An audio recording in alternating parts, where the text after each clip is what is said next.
With just a few weeks left to go until the general election, one thing has become painfully clear for the Trump campaign, and that is that they're probably out of money.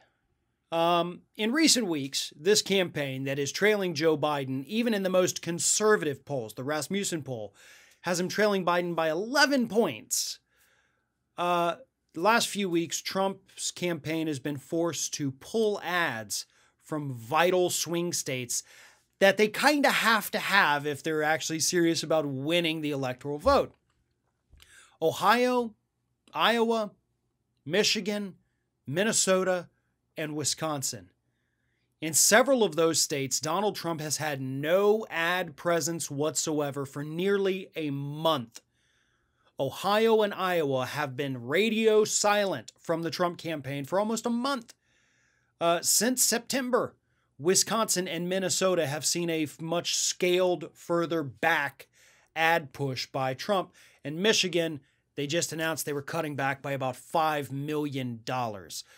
Same thing happened about a month and a half ago over in Arizona, which is a swing state now. And you've got an embattled Republican Senator, Martha McSally, who is currently losing in her race against her Democratic challenger. I believe it's Mark Kelly. He's killing her. And Trump's losing that state. Folks, at this point right now, especially based on the polling data, we could be looking at a massive landslide because it appears, for all practical purposes, that the Trump campaign has given up. That they've absolutely given up any, chance of winning this election. And I don't even think it's by choice at this point. I think they're being forced to do this because they don't have the money. And what they're doing right now instead is they're sending more money over to Texas. They're worried that Texas could turn, I wouldn't even say turn blue, turn purple. Trump has a 1-point lead in Texas in the latest poll, a 1-point lead in Texas. I have no doubt Trump's going to win Texas, even without the extra money push that they're sending over there. He would still win Texas. I don't think that that's a realistic thing yet. I think 4 years from now, Texas is a swing state 100%. Right now, Texas is red. It's going to go red. But he's having to throw all of his money in there just to try to make sure it stays red. He doesn't have enough. So this tells me that he is willing to sacrifice Ohio, Iowa, Wisconsin, Michigan, Minnesota, Arizona in the slim chance that he keeps Texas. And they're also spending pretty big over here in Florida as well.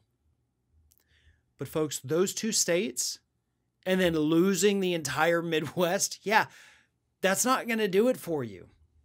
Trump can't win without some of these swing states. And right now, Biden's beating him in all of them. All of them. All of them. I mean, I say it like that to get it into your heads, folks. We have not seen poll numbers like this. And sure, anything could happen. And sure, they were wrong in 2016. This isn't 2016. It really, truly is not. We are watching a man descend into madness. We are seeing what happens. Like this 2020 campaign of Donald Trump, I can promise you, this is going to be taught in political science courses for the rest of the history, the future history of political science, as a case study in what not to do. It's been that incredibly incompetent and corrupt, because let's not forget, you still got Parscale that's allegedly under investigation for stealing upwards of $40 million. He also funneled over $100 million from the campaign into his own businesses. This thing has been mismanaged from the start. But I got to tell you, I don't feel bad for them at all.